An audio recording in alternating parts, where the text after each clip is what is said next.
Iba't ibang babae, iba't ibang conversations. Secret Files. Secret Files. Your story they never knew existed. Tinuruan niya ako kung paano maging isang mahusay na kabit. Yung puso ko parang sinasaksak sa sobrang sakit. Secret Files. Secret Files. Secret Files. Secret Files.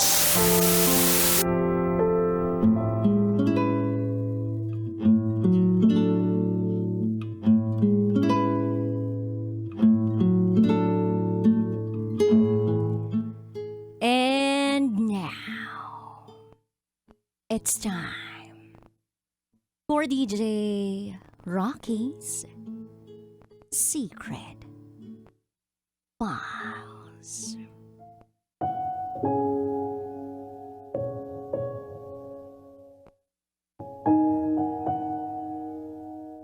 Ako yung tao na kapag walang pera,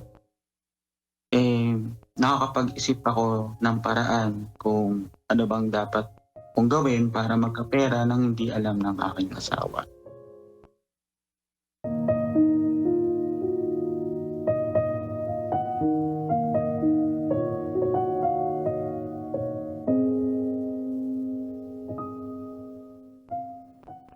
Magandang tanghali, DJ Rocky. Itago mo ako sa pangalang Albert. At ito, ang aking secret file.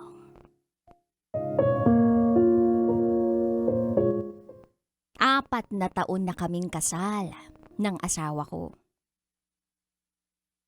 Masaya naman kami. Simple lang ang buhay na meron kami. Nagtatrabaho kami pareho at masasabi kong nagtutulungan kami.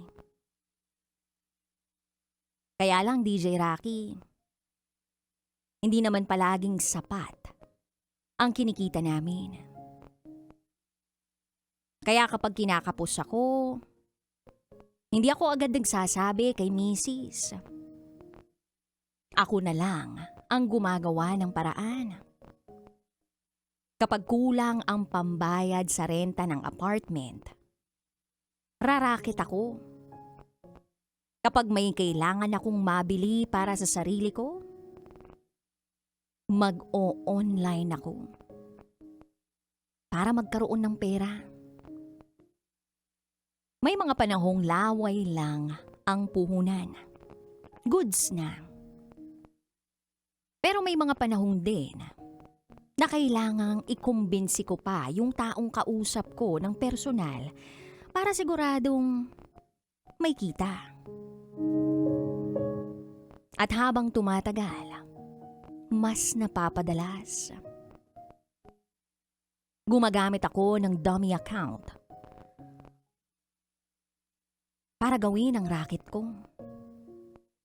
Doon ako nakikipag-usap at doon ko kinikita ang perang kinakailangan ko.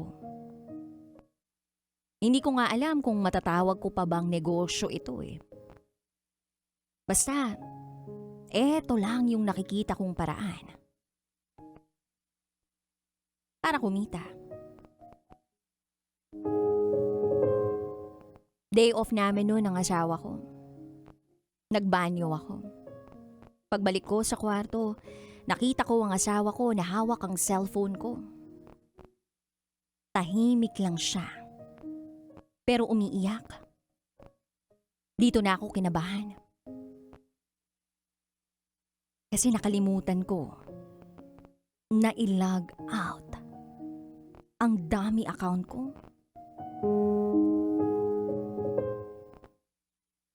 Sa pagkakakita ko sa reaksyon ng mukha niya, mukhang nabuksan na niya yung dummy account at nakita na niya ang mga mensahe. Nakita na niya kung paano ako kumakausap ng kung sino-sino.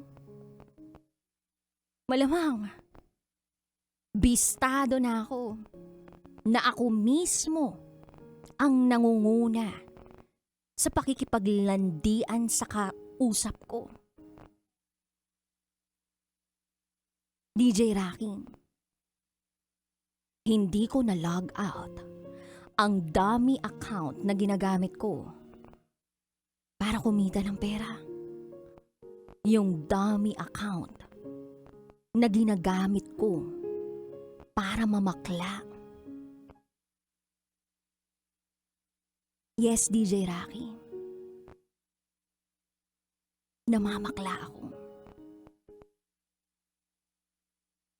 Nang makaipon na ang misis ko ng lakas para tanungin ako, tsaka na siya nagsalita. Bakit ko raw yun nagawa sa kanya? Sinabi ko ang totoo. Nadala lang ng pangangailangan. Kapos kami at ayokong manghingi sa kanya. Tinanong niya pa kung kailan ko pa ito ginagawa.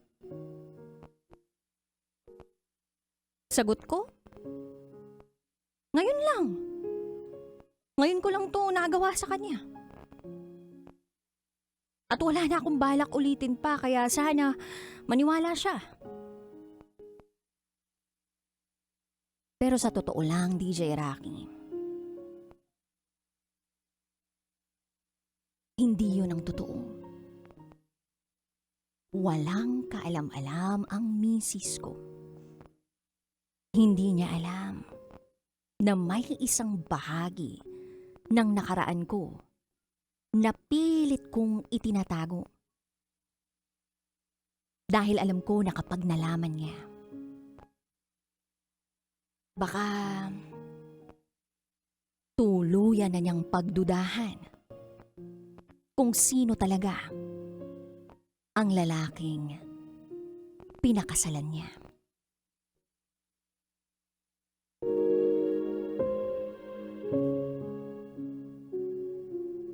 Dalawang beses nga na po ako nahuli sa isang account na ginagamit ko po. So, nagsi-CR po kasi ako nung that time tapos inopen niya po yung cellphone ko na hindi ko pa po na lalag out yung isang dummy account ko po. So, nakita niya po doon na meron po akong mga kalandian po na mga gay. Pumapatol ako sa gay.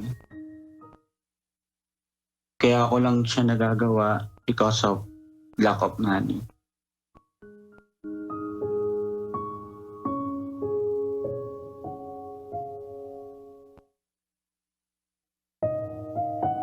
Ang pagkakaalam niya lang po na nagkamali lang po ako in one time. Dahil sa pangangailangan ko ng pera at isang beses ko lang yun ginawa. Yun po ang explanation ko po sa kanya. Ang hindi niya lang po alam na matagal ko na po talaga siyang ginagawa since college.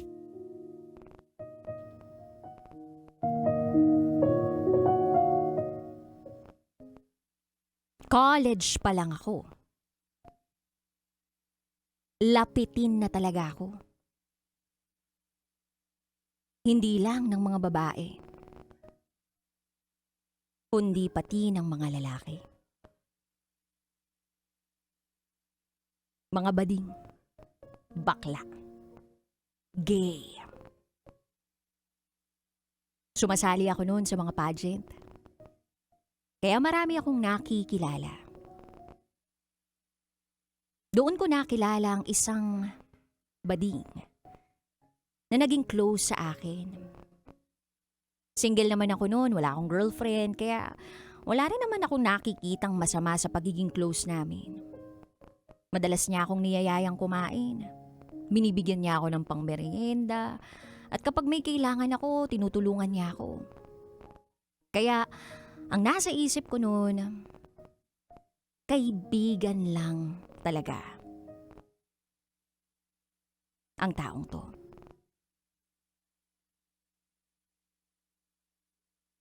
Hanggang sa tinanong niya ako kung pwede ba na may mangyari sa aming dalawa. May gusto kasi siya sa akin. Nung una, tumanggi ako. Kasi sabi ko, hindi naman ako ganun. Pero DJ Rocky, makulit siya. Sobrang kulit niya. Hanggang sa dumating yung araw na kinakailangan ko ng pera. Napapayag niya ako.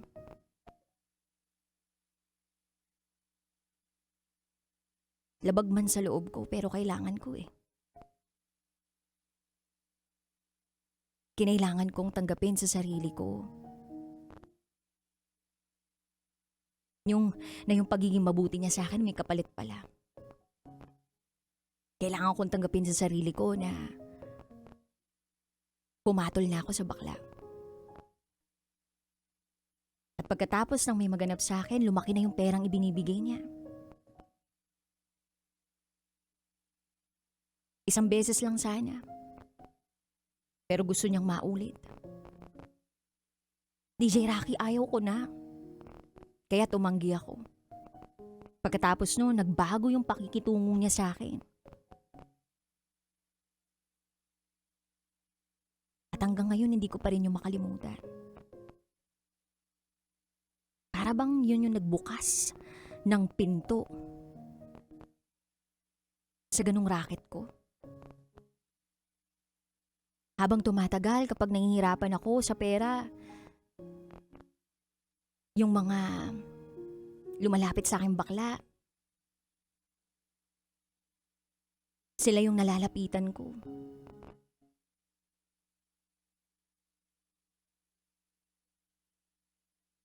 Yung misis ko, wala siyang kaalam-alam tungkol sa nakaraan ko.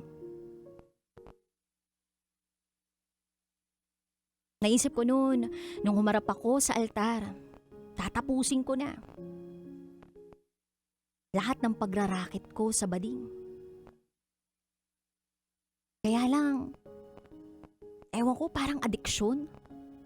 Na kapag nakaramdam na naman ako ng tindi ng pangangailangan, bumabalik na naman ako dun sa nakagawian ko.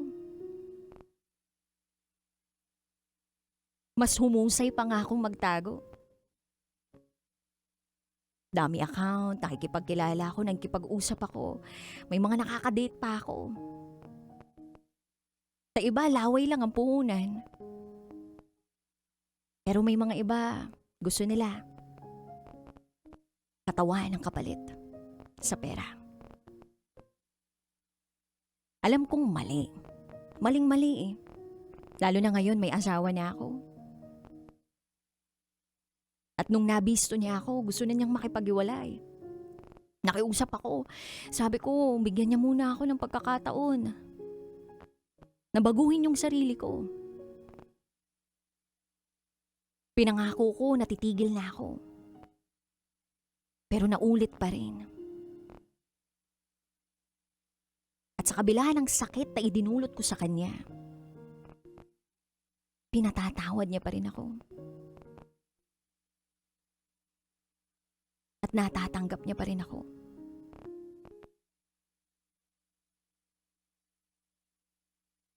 Pero may na-realize ako eh.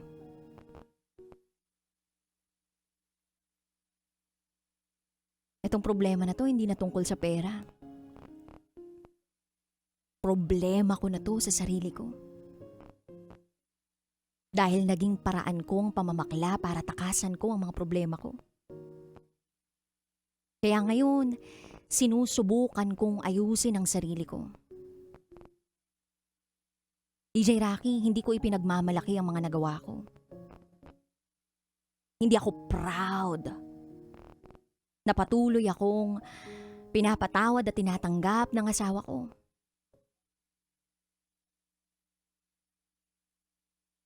Gusto ko na magbago. Alam kong nasaktan ko ang asawa ko na mahal ako. Inuusig ako ng konsensya ko.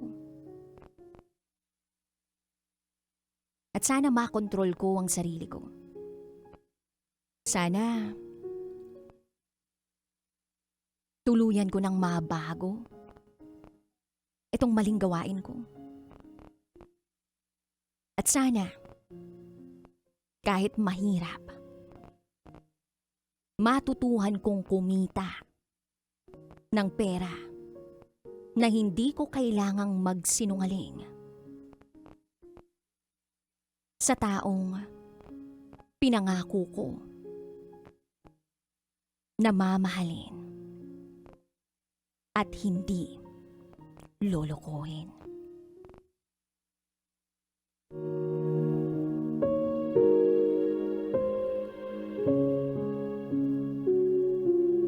Last year po, dun lang po ako tumigil. Kasi hindi po ako makatulog ng maayos. Tapos pag naiisip ko po yung mga paraan na pag nangangailangan po ako ng pera, ganun po yung number one na pumapasok sa isip ko. So, ngayon po is kahit nangangailangan po ako ng pera, is sinusubukan ko pong baguhin yung sarili ko.